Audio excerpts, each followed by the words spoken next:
In this video, I'm going to take you through my holiday in Fiji and how I structure my workouts and nutrition when I'm traveling. Before I jump into the video, quick announcement, my wife and I are pregnant and we are expecting a baby in January, a baby girl actually. So that is why we took this holiday. It's our last holiday before we have a baby, Babymoon, if you will. So yeah, this is our Babymoon in Fiji. Let's go on vacation.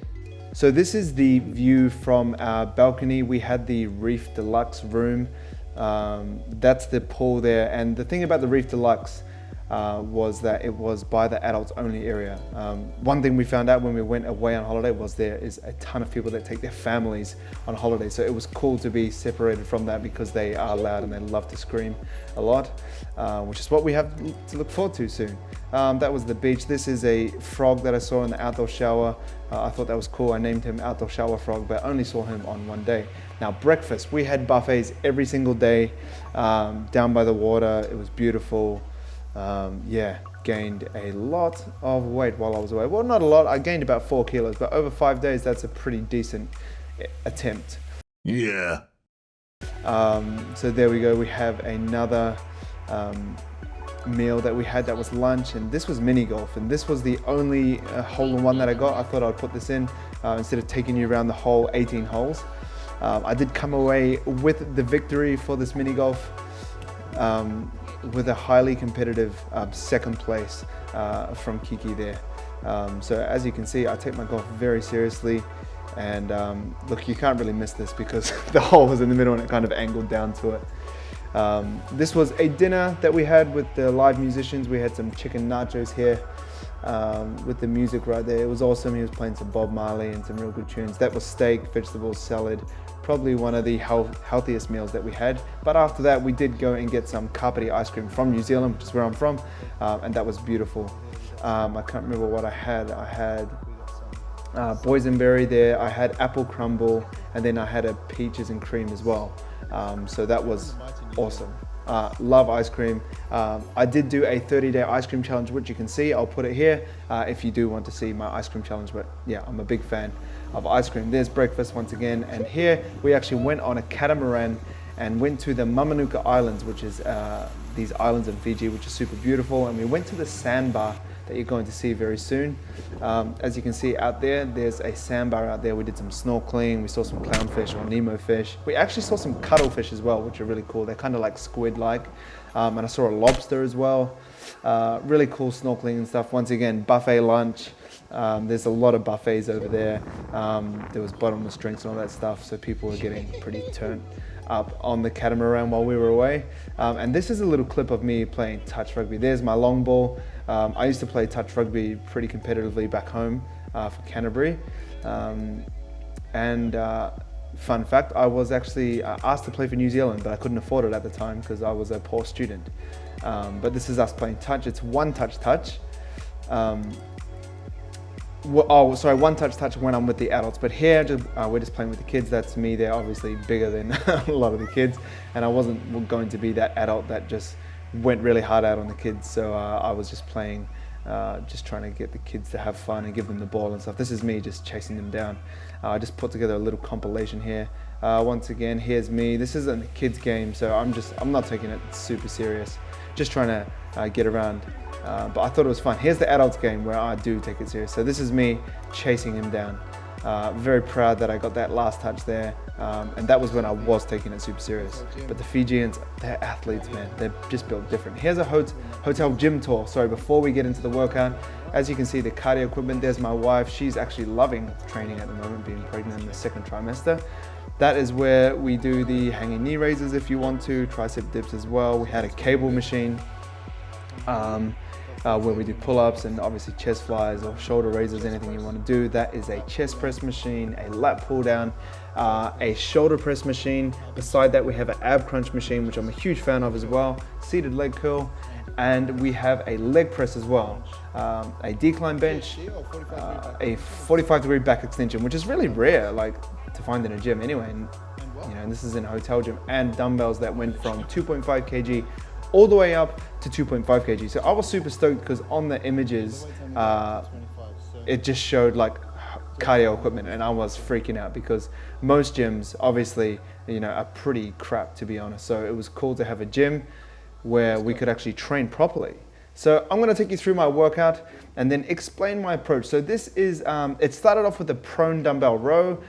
Prone because we're laying down on the bench, dumbbell row because we're hitting the back here, and we're coming back, and I like to think pulling your elbows to the roof. So this is hitting your back and your biceps, and we're squeezing our back at the top. As you can see, I'm breathing out as I'm pulling, breathing out as I'm pulling, breathing in as I lower the weights down. And I'm pretty sure this was 10 to 12 reps. So, and this is the first exercise of a superset. You can see my wife in the background. They're training as well. We got on about 4 sessions while we were away, which was cool, for 5 nights. So we had like 1 day off. So there was the prone dumbbell row for 10 to 12 reps, superset with dumbbell Romanian deadlifts. So these were the heaviest dumbbells that I could find, 25 kg. And with that, I was doing the 1 1/4 reps at the bottom. So as you can see, I come down, I do a 1/4 rep at the bottom where it's the hardest, and then I come back up. So it's not just the standard rep, it's a 1 1/4 rep to make it a little bit harder, spend more time at the hardest part of the rep, which is when the glutes and the hamstrings and the posterior chain muscles are challenged the most. So it's an intensity technique that I like to use when weights aren't heavy enough, because it makes it more challenging. So I do the 1 1/4 rep as the second exercise of the superset, and I did 4 sets. So started off with the prone dumbbell row, and then I went straight into the dumbbell Romanian deadlift, trying to keep my back as neutral as possible. As you can see, that's pretty difficult. Now the second superset I did was a weighted chin up here. So one cue that I like to use is elbows down and back. So instead of just trying to pull your chin up above the bar, actually think, okay, I'm gonna drive my elbows down and drive my elbows back. I find that really helps.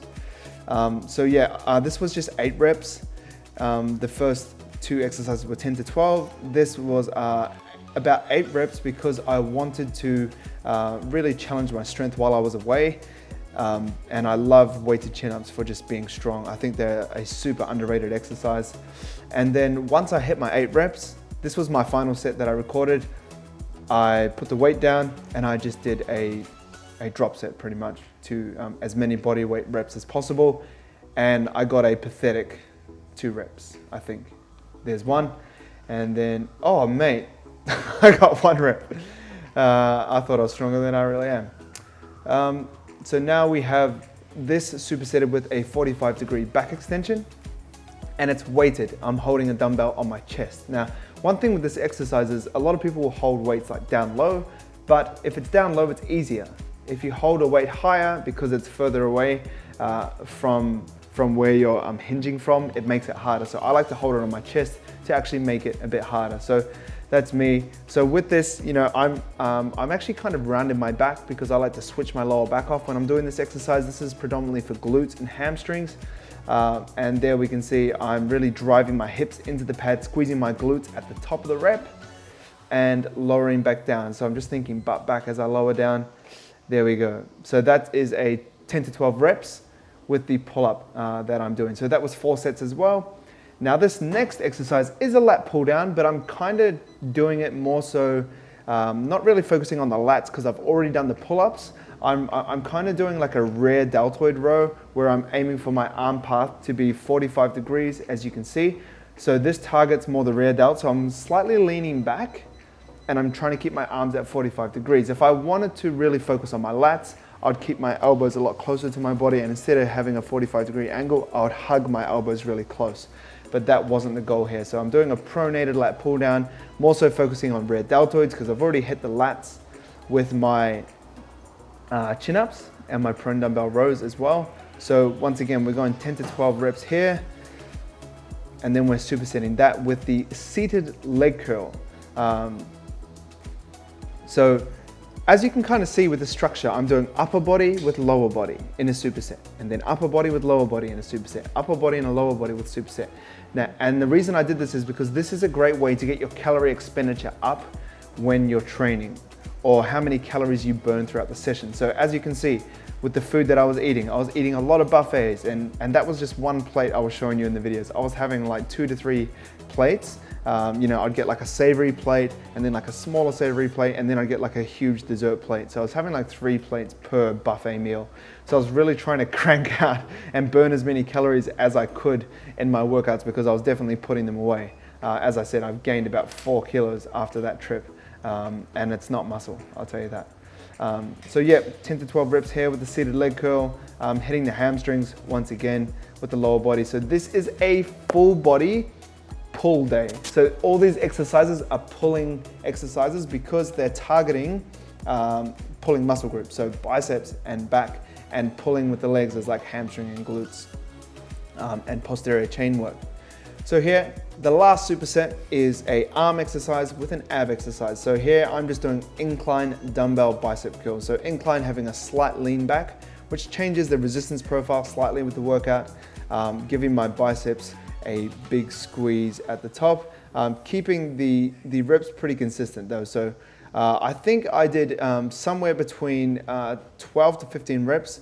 The rep range is slightly higher than the primary exercises I was doing earlier in the workout, giving my biceps a big squeeze at the top, like I said, trying to squeeze them at the top. But in this exercise, it is the hardest in the mid-range. So just making sure I'm squeezing at the top to make sure my biceps are fully engaged. But the hardest part of that rep is in the middle, so it wasn't doing too much. And then here we're doing the weighted crunch. Now, I'm a huge fan of the weighted crunch because it's one of the exercises where you can actually measure how heavy you're lifting. With ab exercises, you know, you can get caught up in just doing a lot of body weight, you know, sit-ups, crunches and stuff, and then the only way to progress them is to do more reps. But with a weighted crunch, you can actually lift heavier each week like you would a bench press or a squat or a deadlift, so you can measurably increase or measurably see how strong your abs are getting without just going off. Today I can do 11 reps when yesterday I could do, or last week I could do 10. Now you're saying, okay, like this week I'm doing 70 kilos weighted crunch. Next week I can do 80. You know, that is a much better way to measure ab work. So there you go, that's my training. And I just wanted to talk about how I approach my training. So as you can see, this is a full body pull day. So I broke my workouts into a full body pull day structure and a full body push day, and I just alternated the workouts. So I did a full body pull day on my first day that I got there, which is this workout, 4 sets of 10 to 12 for each exercise. Upper body and lower body supersets to get the calorie expenditure. And then when you're training your upper body and then doing your lower body, your upper body's recovering whilst you're doing your lower body recovery. So you don't need, whilst you're doing your lower body exercise. So you don't need rest periods. You can just kind of bounce between them, because as you're doing one exercise, the other body part's recovering, and then you do that exercise, then the other body part's recovering, and that really helps you get a sweat up and also train efficiently. On your holidays, you don't want to be training for 3 hours, man. You want to be, you know, getting as much bang for your buck as you can in your workouts, and then getting out and enjoying, you know, I don't know, the buffet dinners, or snorkeling with turtles like we did, or seeing cuttlefish, or playing mini golf, or playing tennis, or doing whatever you want to do whilst you're on holiday, or just chilling out reading a book by the pool.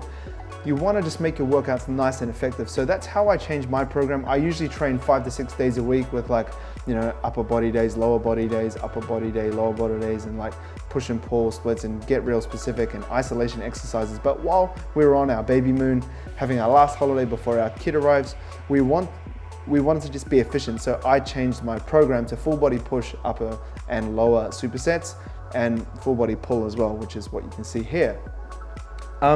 And with my nutrition, what I did was I really just ate what I wanted. You know, there's no real way to sugarcoat it. You know, I had desserts. I wanted to try Fijian traditional foods while I was over there. So I had something called vudi, which is amazing. It's like a plantain, like a banana, and they served it with cream. I had Fijian pancakes, which were amazing. It's kind of like deep fried sweet bread, delicious. We had something, I think it's called, man, if you're Fijian, don't hate on me if I get this wrong. It's called like a volo or something. Like, we call it a hangi when we're from New Zealand. I call it a hangi, and that's where we put food underground and cook it with hot stones and leave it there for a number of hours, and as it comes out, it's kind of like steamed under the ground, and it tastes really earthy. So we did that. We had that in Fiji, which was awesome.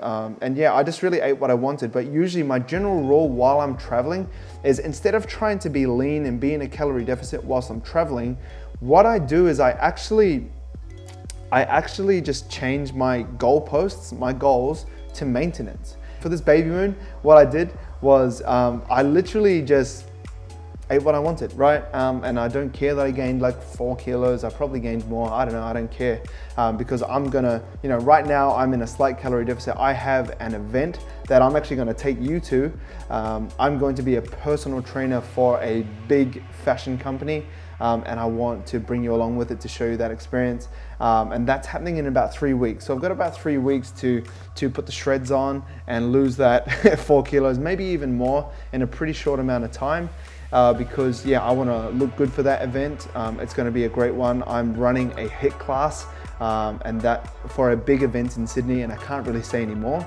But yeah, I'm locking down on my nutrition now, any calorie deficit. I'm, you know, getting 10,000 steps. I'm training, you know, a lot like normal, but that's how I approach my training when I'm on holiday. I hope you enjoyed this. If you do want to see more workout videos and me kind of doing a commentary over it, I'm happy to do it. I love unpacking workouts and talking about programming and all that kind of stuff. I'll see you next time. Much love.